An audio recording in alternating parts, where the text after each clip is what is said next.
All right, Joshua and Judges is the name of the series, Joshua and Judges for Beginners, From Conquest to Settled Land. This is lesson number 6 in this series. Title of this lesson, Joshua's Farewell and the Covenant Renewal. And we will be covering Joshua chapter 22, verse 1 to the very end, chapter 24, verse 33.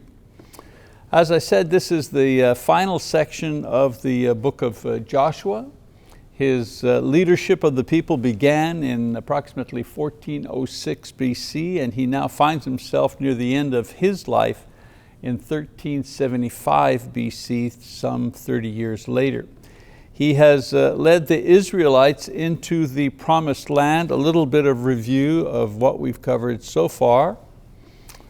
The miraculous crossing of the Jordan River, where the people crossed through the Jordan River on dry land, where God separated the waters to enable them to do this. He then led the people, Joshua then led the people in the miraculous defeat of the main city of Jericho. We read also of the people's first defeat at the city of Ai, and how Joshua learned the important lesson of seeking God in all things. Although it took place over a decade, the Bible summarizes the many military conquests that Joshua led in order to subdue many of the Canaanite tribes in both the southern part of the country and the northern part. And as I've said, we read about it in 1 or 2 chapters, but it took, this was a period of many, many years. Finally, there was the long and complex work of the proper division and allotment of territory according to God's plan and the needs of each tribe. In addition to this work, there was also the task of distributing the 48 cities for the Levites, and also the 6 cities of refuge, as well as the personal gift to both Caleb and Joshua himself, the 2 faithful spies, received an additional city each as a reward for their service. Anyone who has purchased a tract of land knows the amount of work it requires to establish boundaries and lines and the title and all that business. Imagine having to do this with an entire country, dividing it among the 12 tribes, and that's what we read about in the previous chapters. And so this brings us to our final lesson, where we find Joshua's farewell speech and a renewal of the covenant between God and his people, as the nation will enter a new phase in their history, where God will provide different judges who will lead the people, especially during times of crisis, usually caused by their own sinfulness and unfaithfulness. And God demonstrates his fidelity to the covenant by providing judges to lead them and help them during the times of crisis. And that'll be the topic of our next study, which will be the book of Judges. In the meantime, we'll finish up here in Joshua chapter 22, verses 1 to 9, with the return of the tribes. So after the land west of the Jordan River had been conquered and allotted to the tribes of Israel in Joshua 22 verses 1 to 9, Joshua 22, 1 to 9 describes the return of the tribes of Reuben, Gad, and the half tribe of Manasseh. These tribes who had been fighting on the western side of the Jordan River, helping their sister tribes to conquer the land that they were allotted. Once that was done, they returned to the land that had been previously given to them by Moses on the eastern side of the Jordan. And you see on the map here the tribe of Manasseh, or half of the tribe of Manasseh, Gad and Reuben, their territory on that side of the river. Key events during this time: Joshua addresses the eastern tribes. He summons the men of Reuben, Gad, and the half tribe of Manasseh He acknowledges their faithfulness in fulfilling their commitment to fight alongside their fellow Israelites. They had remained with the other tribes as they had promised for the extended period until the conquest was completed. Joshua also praised these tribes for their obedience to God's command and their loyalty to the rest of Israel, and he blessed them before sending them back to their homes, instructing them to continue to observe God's laws and to remain faithful to the Lord when they return to their own lands.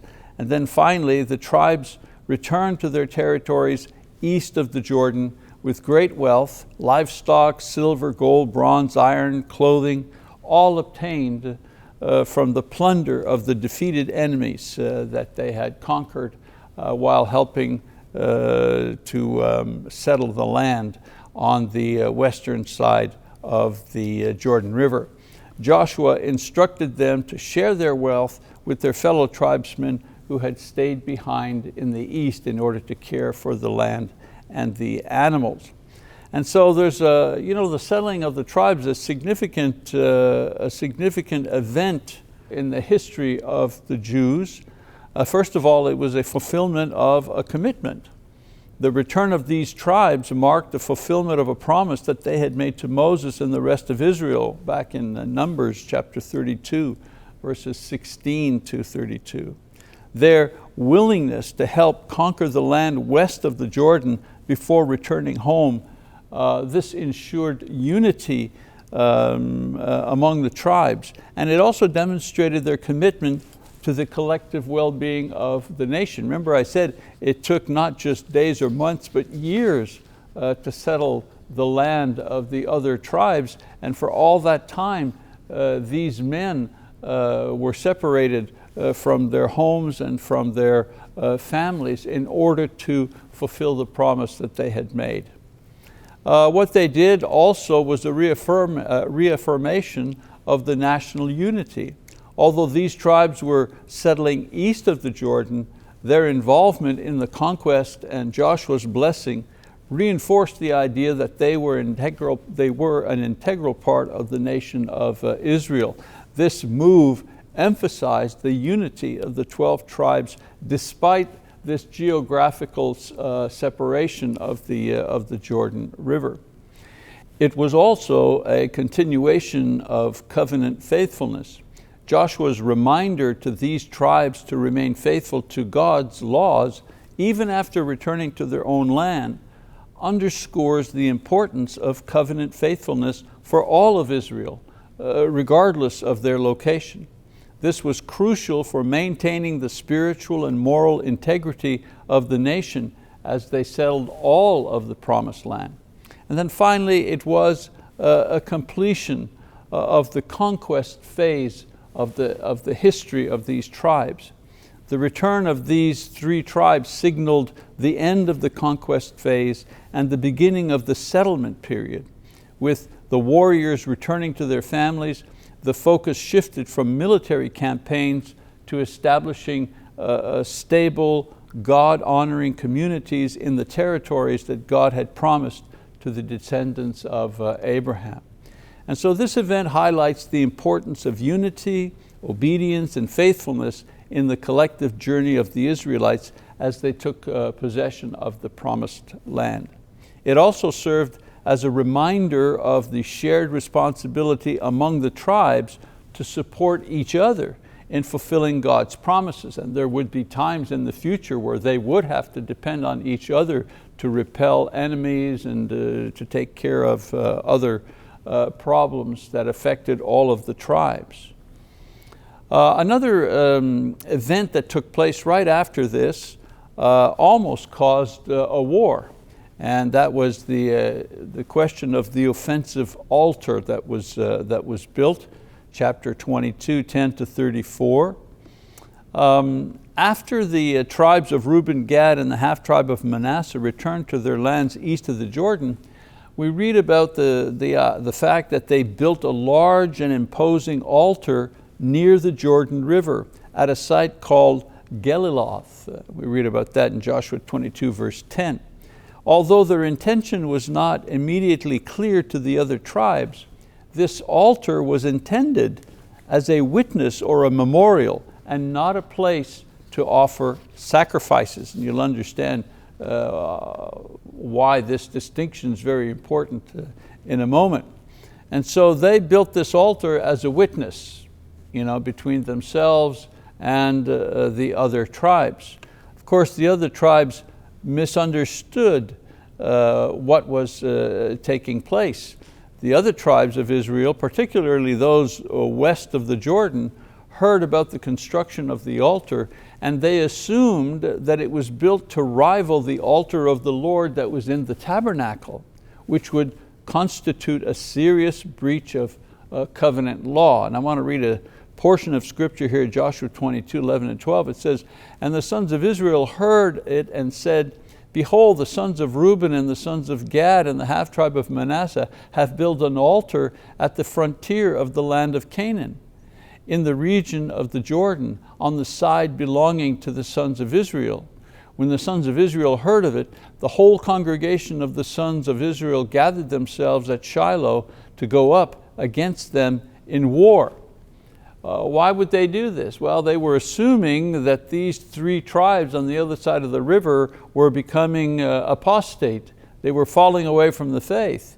The western tribes feared that the altar represented an act of rebellion against God, possibly indicating that the eastern tribes were establishing a separate place of worship, contrary to the law that sacrifices should only be made at the central sanctuary. One of the things about the law, especially the law of sacrifices when the tabernacle was built, was that the habit of the people at the time in their religious life was that they would offer sacrifices under trees, on mountains, near rivers, to the sun, to the stars. There were places for sacrifice throughout the land. When God gave the law to Moses, the main idea was that sacrifice to the one and only God could only be offered in one place, and that was at the tabernacle, when the tabernacle was being carried in the desert. Later on, of course, when the temple was built in Jerusalem, the idea was that sacrifices could only be offered at the temple in Jerusalem. You couldn't do it in your backyard, or you couldn't do it at a local temple that you may have built. This was against the law, a serious breach of the law. And so the idea was, when the western tribes heard and found out that these three tribes had built an altar, they jumped to the conclusion that they were setting up a separate place of worship where they would begin to offer sacrifices. And in order to stop them doing this, they were ready to go to a war. So to prevent what they believed was a potential breach of the covenant, the western tribes prepared for war, as I said, against Reuben, Gad, and the half-tribe of Manasseh. However, and this was the important feature here, however, before taking military action, they decided to send a delegation to investigate and address the situation diplomatically. We read about that in Joshua 22, 13 and 14. And so we see the diplomatic resolution. This delegation, led by Phinehas, the son of Eleazar the priest, and the 10 chiefs from the other tribes, confronted the eastern tribes and expressed their concern that the altar represented a form of rebellion against God. We read in Joshua 22:16, "Thus says the whole congregation of the Lord, what is this unfaithful act which you have committed against the God of Israel, turning away from following the Lord this day by building yourselves an altar to rebel against the Lord this day?" And so the eastern tribes explained that their intention in building the altar was not for sacrifices. It was not to make offerings, but rather as a witness or a memorial to ensure that future generations would recognize their shared heritage and their allegiance to the Lord. Why? Well, because they were separated by the river. That was a big deal. The fact that the river separated them, they built the altar to make sure that future generations would remember they're still part of the nation, even though they're separated by the river. That was the point. We read in Joshua 22, verses 24 and 5, the following. It says, "But truly we have done this out of concern for a reason, saying, in time to come, your sons may say to our sons, what have you to do with the Lord, the God of Israel? For the Lord has made the Jordan a border between us and you. You sons of Reuben and sons of Gad, you have no portion in the Lord, so your sons may make our sons stop fearing the Lord." And so upon hearing this explanation, Phinehas and the delegation were relieved and recognized the sincerity of the eastern tribes. They acknowledged that the altar was not intended for unauthorized sacrifices, but rather was meant as a symbol of unity and shared faith in God that would go on for future generations. Again, we read this time in Joshua 22, 30 and 31. "So when Phinehas the priest and the leaders of the congregation, even the heads of the families of Israel who were with him, heard the words which the sons of Reuben and the sons of Gad and the sons of Manasseh spoke, it pleased them. And Phinehas the son of Eleazar the priest said to the sons of Reuben and to the sons of Gad and to the sons of Manasseh, today we know that the Lord is in our midst, because you have not committed this unfaithful act against the Lord. Now you have delivered the sons of Israel from the hand of the Lord." And so there were some larger issues at play here. We want to see those. First of all, unity and covenant faithfulness. This is what this was about. The event highlights the importance of maintaining unity among the tribes of Israel and ensuring that all actions align with the covenant that was established with God. The initial fear of the western tribes was rooted in the desire to avoid God's wrath, as has happened previously with the sin of Peor and Achan's sin. Remember Achan who had kept some booty from the destruction of the city and was punished for it. Also, the resolution of the conflict underscores the importance of clear communication and seeking understanding before taking drastic actions. I mean, the willingness of the Western tribes to investigate before declaring war and the open dialogue between the two sides prevented unnecessary bloodshed. I don't know about you, but when I read this story here and how things happen, how something done with a good intention could be seen as evil and cause all this trouble, I see the devil at work. I see Satan's hand in all of this. This smacks of Satan's handiwork, because the Israelites were at a high point. They had subdued much of the land. They were united. The three tribes were returning back after having kept their promise to help the other tribes settle their land. Everybody was getting along. There was success all around, and a gesture which was done in faith and in goodwill was interpreted incorrectly and could have started a war that would have torn apart the unity. That's Satan's work, and we see it at play in this event. And also, the altar was named, I don't know if I mentioned it, but the altar was named Witness in Joshua 22, verse 34. And so it was to serve as a reminder of the shared faith and covenant relationship among all the tribes, despite geographical separation. It symbolized the ongoing connection between the eastern and the western tribes, and of course their common worship of the one and true God. So moving along,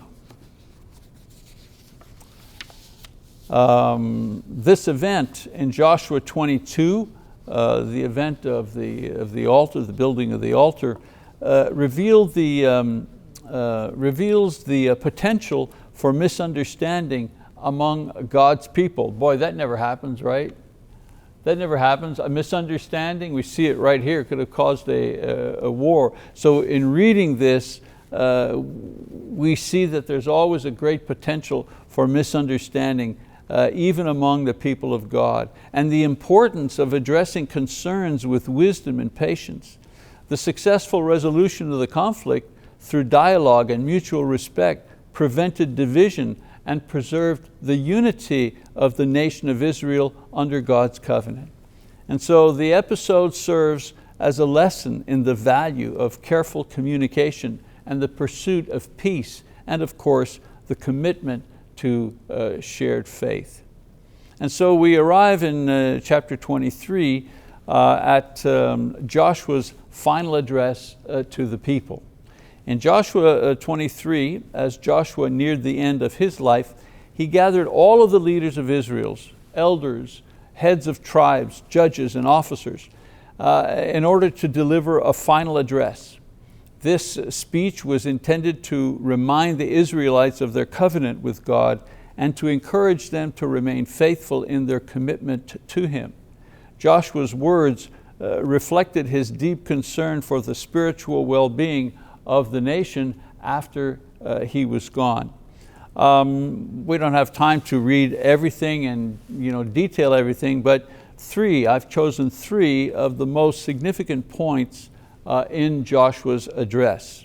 The first of these is a reminder of God's faithfulness. Joshua reminded the Israelites of all that God had done for them, including the victories He had given them over their enemies, and of course the land they had received from God as an inheritance. He emphasized that it was God who fought for Israel and fulfilled His promises to give them the land of Canaan. It took a long time, it took hundreds of years, but they were the recipients of the inheritance, and he reminded them that God had always done all of the important work to bring them to that point. This point underscores the importance of recognizing and remembering God's faithfulness as the foundation for continued obedience and trust in Him. Why do we trust in God? Why do we obey Him? Because He's faithful. He's faithful to us. He keeps His promises to us. And so the very first thing in Joshua 23, 3-5, a reminder of God's faithfulness. In verses 6-8, another important point, the importance of obeying the law, God's law, and of avoiding idolatry. Joshua urged the Israelites to be very strong and careful to obey all that was written in the book of the law of Moses. He specifically warned them not to associate with the remaining Canaanite nations or to adopt their idolatrous practices, but to cling to the Lord their God. And we know not only Joshua, but Moses made the same appeal to the people. And if we read further on in the Bible, we find out that they didn't keep this promise. They didn't obey this promise, or this exhortation rather. Of course, this point highlights the centrality of the law in guiding the Israelites' conduct, and of course the danger of idolatry, which could lead them away from God and bring destruction upon them. And the third one was a warning of the consequences for disobedience, Joshua 23, 12 and 13, and also 15 and 16. So Joshua warned that if the Israelites turned away from God and served other gods, the Lord would no longer drive out the remaining nations before them, and those nations would become snares and traps for Israel. And as I say, when we get into Judges, we find out that this is exactly what happens. He also reminded them that just as God had fulfilled His promises to bless them, He would also bring upon them the curses that He promised to curse them with if they broke the covenant. And so this point serves as a solemn reminder of the seriousness of the covenant faithfulness and the consequences of turning away from God. I want to look at the similarities between Joshua's address and Moses' final address. Moses' final address is in Deuteronomy chapter 31. But these are two significant leaders at this point of the nation of Israel, and both of them provided a final address to the people. So I just want to compare these two, see some of the similarities. First similarity is both leaders emphasized God's faithfulness. Moses, in Deuteronomy 31, 3-6, reminded the Israelites that the Lord would go before them and give them victory over their enemies, just as He had done in the past. In Joshua, similarly, Joshua recounts how God fought for Israel and fulfilled His promises, encouraging the people to continue to trust in Him because their work was not finished. Another similarity, both leaders urged obedience to God's law. Moses emphasized the importance of obeying the law of God, instructing the people to read it regularly and also to teach it to their children. Deuteronomy 31, 12 and 13. Joshua also stressed the importance of adhering to the law of Moses, warning against deviation from it or adopting the practices of the surrounding nations who practice idolatry. And then third, both leaders warned of the consequences of disobedience. Moses in Deuteronomy 31, 16-18 predicted that Israel would turn away from God, and he warned that this would lead to God's anger and the nation suffering the consequences. Joshua echoed this warning, stating that disobedience would lead to God withdrawing His protection and allowing the remaining nations to be a source of trouble for Israel.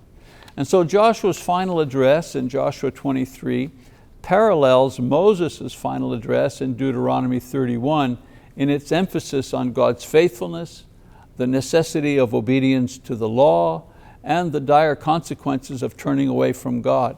And both speeches served as powerful reminders to Israel of the importance of maintaining their covenant relationship with God as they continue to live, and if they wanted to continue to live, in the promised land.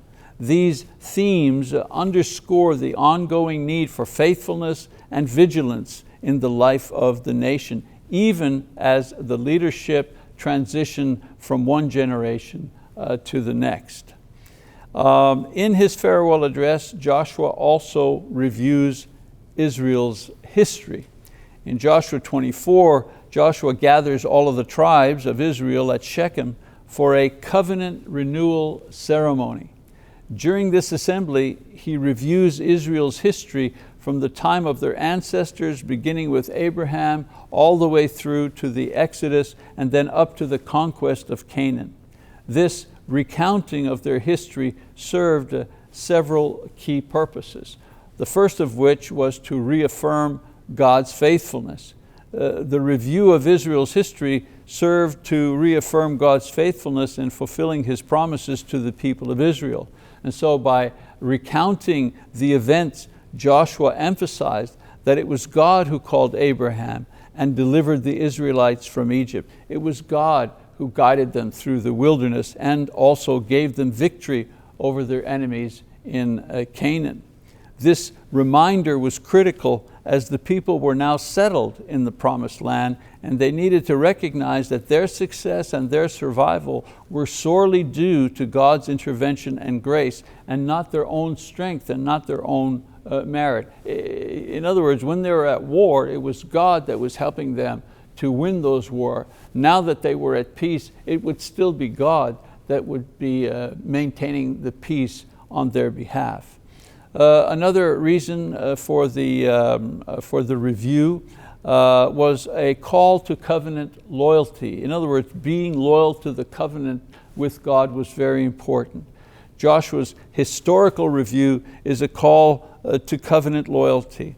By recounting how God had been faithful and consistent in His actions, Joshua challenges the Israelites to respond with a similar faithfulness by serving and obeying God alone. He's saying God has been faithful to you, as His own people. You need to be faithful to Him as your only God. The reciprocal faithfulness, if you wish, that the covenant required. This review sets the stage for the subsequent covenant renewal, in which the people are called to commit themselves to exclusive worship of the Lord rejecting any form of idolatry or allegiance to other gods. And there were still many other gods being worshiped by the people around them. And then finally, it was a reminder of God's sovereignty and initiative. The review highlights that it was God who initiated and accomplished everything in Israel's history, from choosing Abraham and leading him to Canaan, to bringing Israel out of Egypt and then giving them victory over the Canaanite nations. All of this was God's doing. This underscores the idea that Israel's relationship with God is based on His grace and sovereign choice, rather than on any inherent worthiness of the people themselves. This understanding is meant to foster humility and dependence on God. After all, what was Abraham? Abraham, he was a pagan. He worshipped idols. God chose him, God taught him, God revealed Himself to him. But Abraham was not, he wasn't like Noah, a man of righteousness. No, Abraham was a pagan, and God chose this man and made out of him the father of the Jewish race. Another point I want to look at is the differences or the significant facts compared to Moses' recounting in Deuteronomy. Both leaders are reviewing the history, and there are some similarities and differences between both. Joshua's recounting of Israel's history in Joshua 24 is similar in many ways to Moses' review of Israel's history in the book of Deuteronomy, particularly Deuteronomy chapters 1 to 11. However, there are some differences and points of emphasis in Joshua's recounting. First of all, Joshua focused on God's actions rather than Israel's failures. While Moses recounting in Deuteronomy often includes reminders of Israel's failures and disobedience and the consequences of their actions, things like the golden calf and the rebellion of the spies. Joshua's recounting in Joshua 24 is more focused on God's continuous and unbroken acts of deliverance and provision. This emphasis on God's positive actions serves to strengthen the argument that Israel owes its allegiance to God alone, and He has been consistently faithful, even when they were not faithful. There's also, as I mentioned before, a mention of Abraham's pagan background. By mentioning that Abraham came from a background of idol worship, Joshua emphasizes that it was solely by God's sovereign grace and initiative that Abraham was called to a new life and a covenant relationship with God. It had nothing to do with Abraham. It wasn't that Abraham was calling on God or knew God. No, God is the one who called Abraham. This highlights the fact that God chose Abraham not because of his righteousness or prior relationship with God, but purely out of God's gracious will. It underscores the idea that Israel's identity as God's chosen people is rooted in God's initiative, not in their merits or their background. Another point is Joshua illustrates the radical nature of the covenant relationship. Joshua's mention of Abraham's pagan origins illustrates the radical transformation that God brought about in Abraham's life. Abraham's shift from paganism to monotheism represents the kind of complete and total allegiance to God that Joshua is calling the Israelites to uphold. He's saying to them, see how Abraham changed? You need to change. You need to be like Abraham. This served as a powerful reminder to the Israelites that they were called to a distinct and exclusive relationship with God, one that required leaving behind any form of idolatry or allegiance to other gods, just as Abraham left behind his family's pagan practices. Joshua also encourages Israel to reject idolatry. By recalling Abraham's departure from a background of idol worship, Joshua is indirectly urging the Israelites to reject any lingering tendencies toward idolatry in their own lives.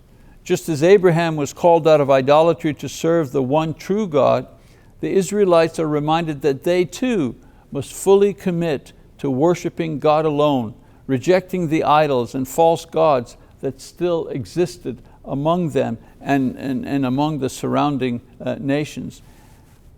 One other thing, Joshua reinforces the theme of God's faithfulness all across generations. Once again, the reference to Abraham's pagan background also serves to demonstrate God's faithfulness in maintaining the covenant across generations, beginning with Abraham. And so despite Abraham's origins, God chose him. He established a covenant with him, and he fulfilled his promises through Isaac and Jacob, leading to the formation of the nation of Israel.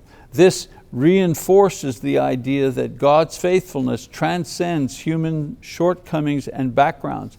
In other words, anyone can come to God. If a pagan like Abraham can come to God when called, anyone can come to God. And so in Joshua 24, 14 to 28, Joshua delivers his final and most compelling exhortation to the people of Israel, urging them to remain faithful to the Lord. This passage is a high point in Israel's history, marking a decisive moment of covenant renewal and commitment to God. Again, the key elements of Joshua's final exhortation in chapter 24. First of all, there's a call to exclusive worship of the Lord. Joshua begins by commanding the Israelites to fear the Lord and serve Him with all faithfulness. He urges them to throw away the gods their ancestors worshiped beyond the Euphrates River and in Egypt, and to serve the Lord alone. Joshua presents a stark choice to the people.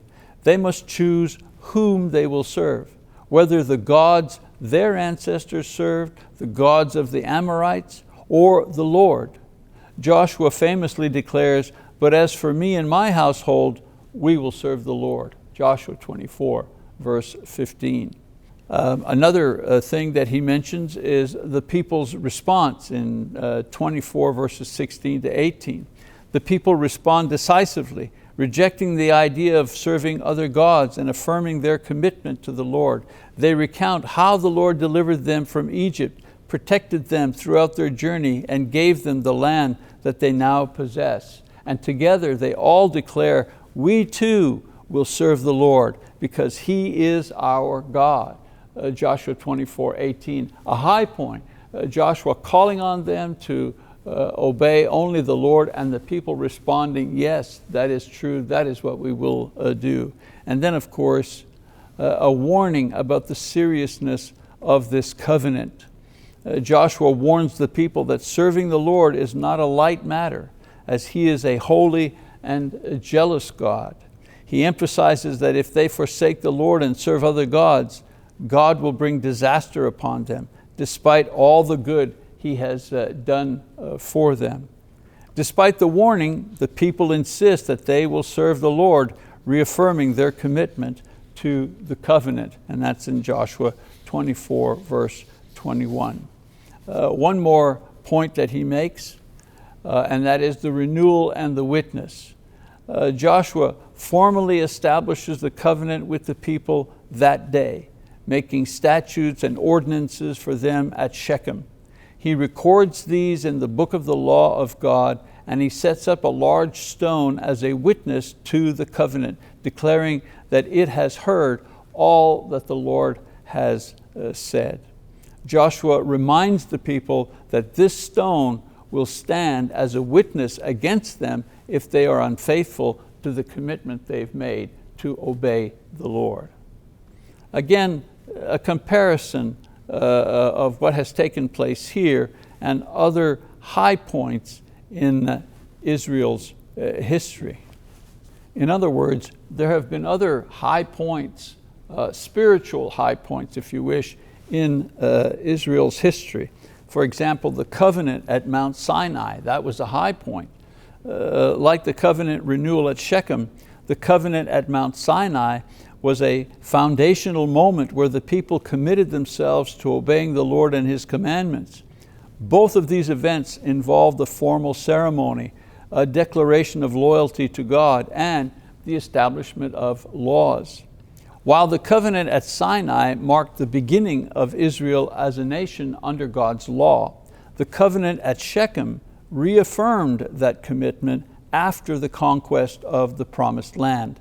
The Shechem Renewal emphasized the choice and responsibility of the people to maintain the faithfulness that they had originally committed to at Mount Sinai. Then another high point was Moses' final address in Deuteronomy 29 and 30.